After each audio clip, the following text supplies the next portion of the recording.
Arkansas will get its first look tomorrow at two proposals for new monuments outside the state capitol. But these monuments fall on opposite ends of the spectrum. One is a statue of the Ten Commandments. The other is a monument from the Satanic Temple. Well, David and Jennifer, the two proposals stem from a bill passed by Arkansas lawmakers last year that would allow the Ten Commandments to be built on grounds there at the state capitol. Well, the Satanic Temple says its proposal for a statue should be allowed also, and it wants to sit right next to, within 20 feet of the Ten Commandments.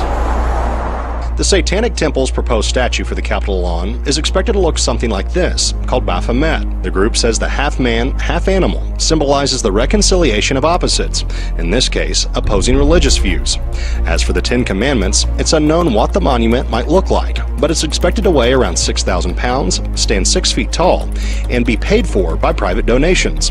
While seemingly the latest chapter in the battle over separation of church and state, most residents we spoke with in Harrison say they're not on board with the Satanic Temple's proposal. It's debatable. I mean, everybody's got their choice, but I mean, if you can't go by the Ten Commandments, something wrong with you. We are a godly nation. We are based upon Christianity. I think the Ten Commandments should be on there. The sponsor of the bill to allow the Ten Commandments at the Capitol says the monument would signify the foundation of law in the country. But the Satanic Temple says only allowing the Christian display would give the appearance of the government endorsing a particular religion. It's America. We have freedom of speech. We've fought for that, and I think that it's important that everyone is allowed to say what they think. I'm all for the Ten Commandments, anywhere and everywhere. And you start putting other monuments up, where does it stop? The buck may stop with the Arkansas Secretary of State, who's scheduled to review both proposals tomorrow. But, as has been the case in other states, the final decision could play out in the courtroom. Now, there's also been discussion of putting up a wall in between the two statues if both end up being approved. Now, again, the Secretary of State is expected to review both of those proposals tomorrow afternoon.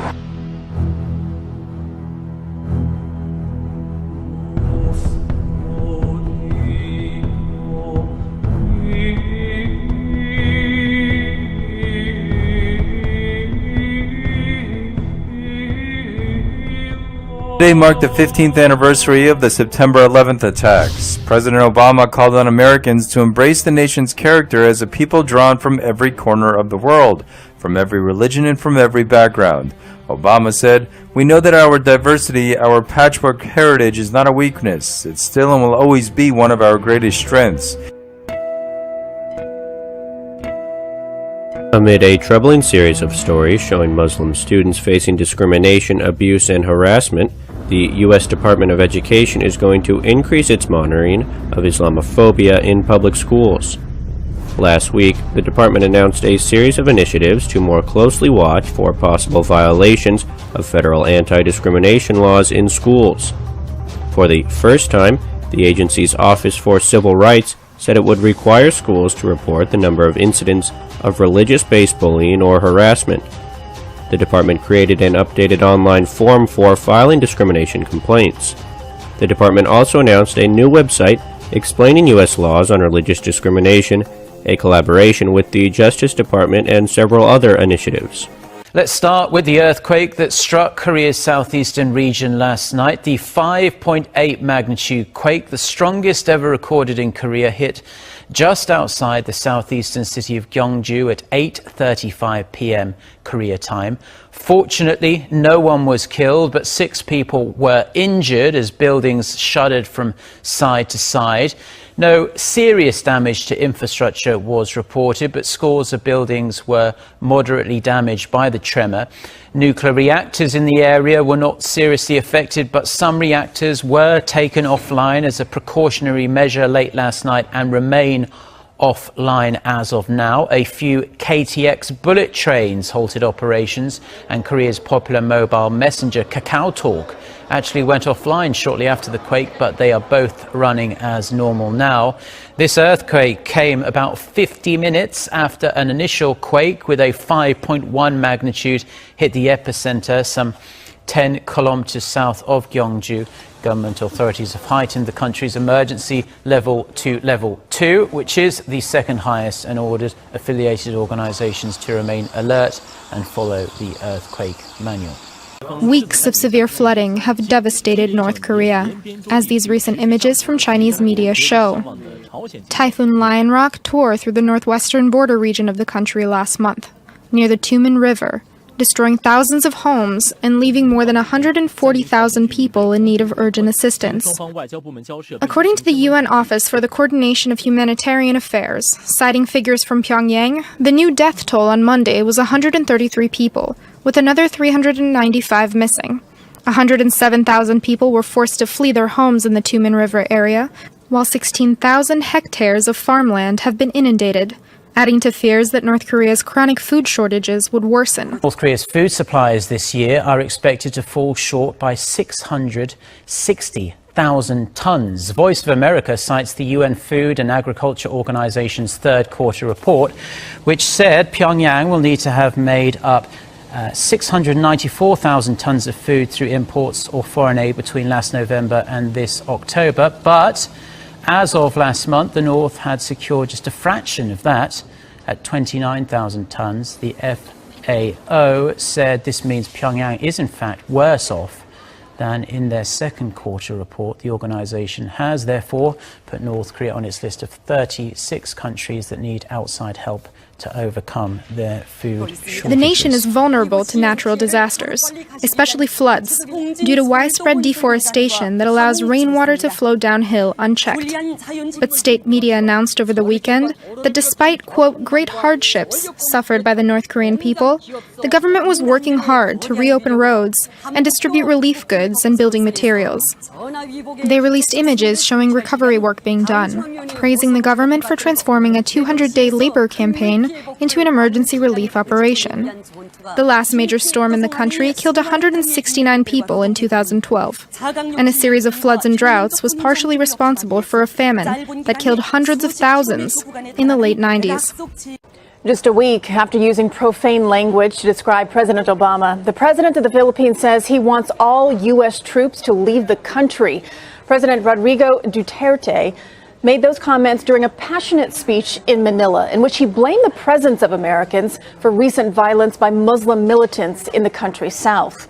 Duterte said, quote, "Those special forces, they have to go. In Mindanao, there are a lot of whites there. They have to go." He continued, "I do not want a rift with America, but they have to go.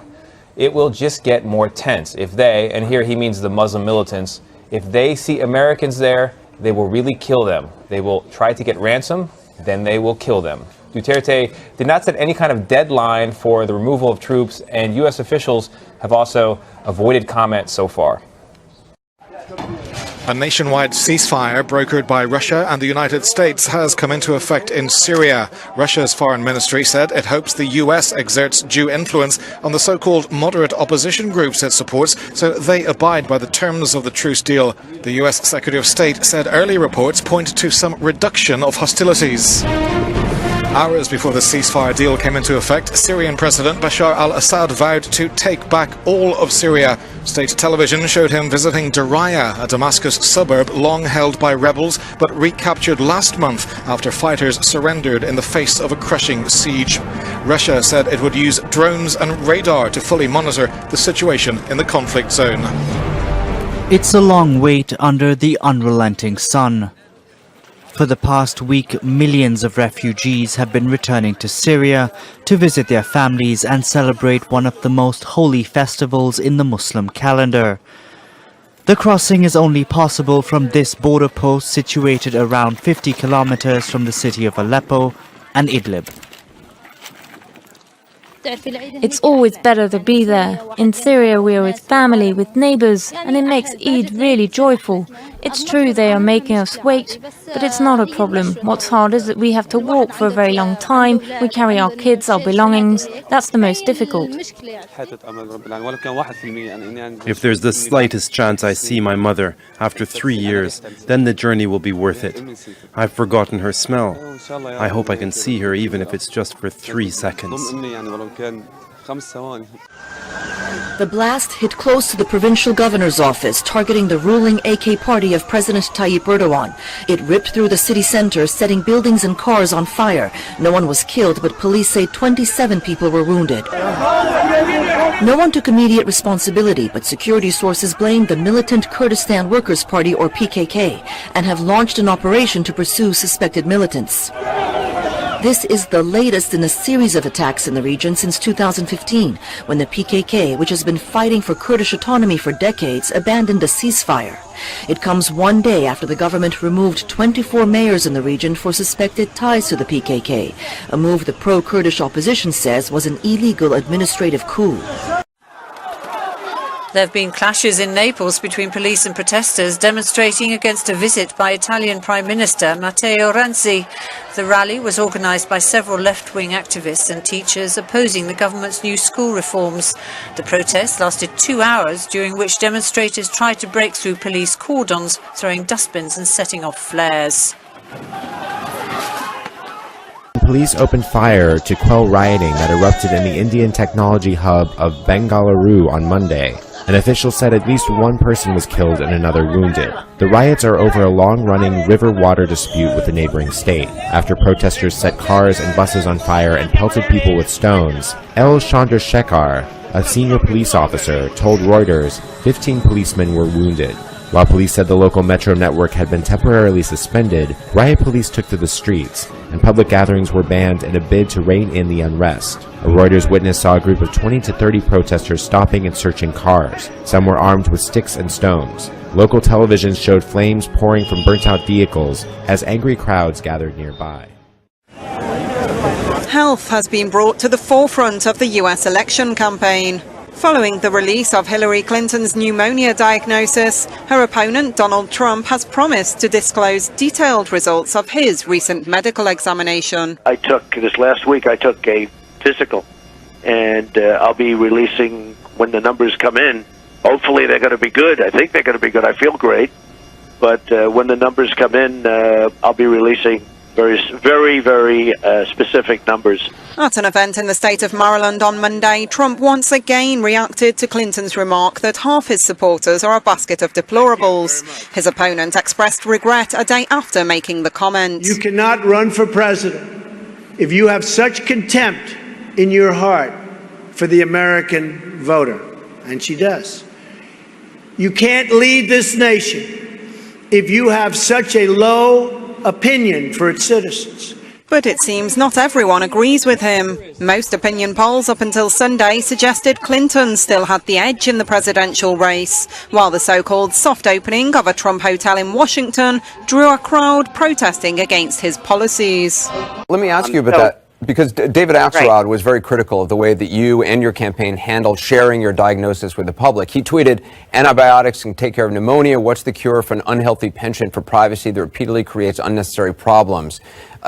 Why not just say on Friday, as you said apparently to Senator Schumer on Sunday, I have pneumonia, folks. I'm going to power through it. Why keep it a secret?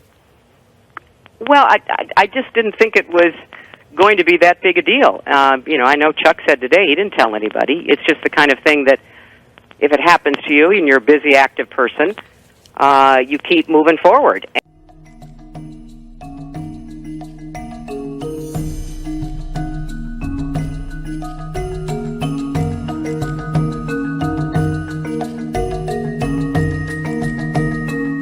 人们把性偏离视为一种反自然的亵渎行为或反社会的罪行。常见的性偏离的主要类型有同性恋。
on your money.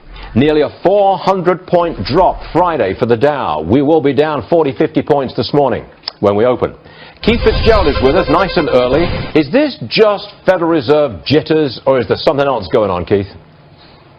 I think it is Federal Reserve jitters, but it's not just the U.S. Fed. I think traders got very, very nervous when Mario Draghi said, you know what, we've done about as much as we can do. In the pot calling the kettle black, it's a fiscal problem that politicians need to fix. That's a complete anathema. Politicians can't fix this because they caused it in the first place. Planes are actively spraying a powerful pesticide called Naled to fight Zika near Miami Beach starting this past Friday, despite a week of protests over concerns about the insecticide.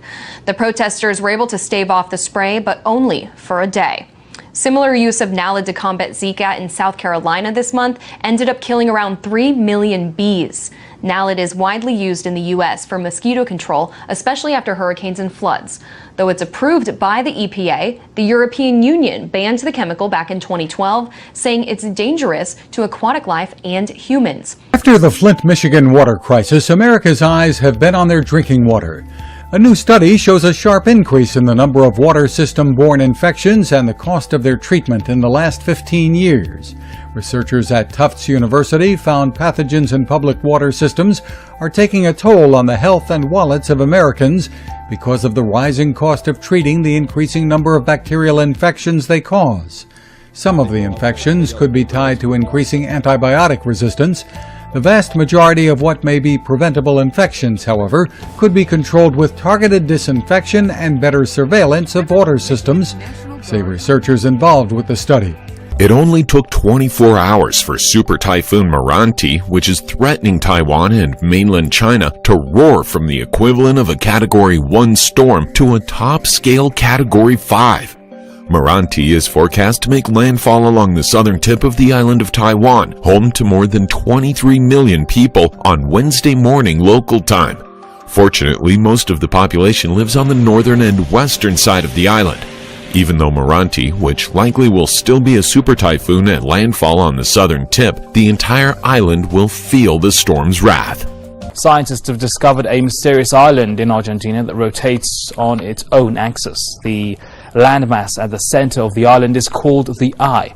That's located in swampy marshes of Parana Delta in Argentina's north. Scientists say the island has existed since at least 2003. It's around 180 meters in diameter and sits on a pond of water which is clear, cold, and in deep contrast with its surrounding area. New findings suggest the circle not only rotates on its own axis, but is also leaning in various sectors on the wall of the outer circle that contains it. Large earthquakes have a higher chance of happening during full and new moons, finds a new study out of Japan. The reason for the increased risk, the researchers have found, is because fault lines tend to become more strained as the tides get higher and heavier than normal when the Earth, Moon, and Sun are aligned. High tides, which happen twice a day, have been linked with tremors in certain places. But this study takes a broader look by examining events of at least 5.5 in magnitude. These include a 9.3 magnitude Sumatra quake in 2004 and an 8.8 magnitude Chilean quake from 2010. After recording the severity of tidal stresses in the 15 days leading up to the event, the team found that the vast majority struck around the time of a full or new moon.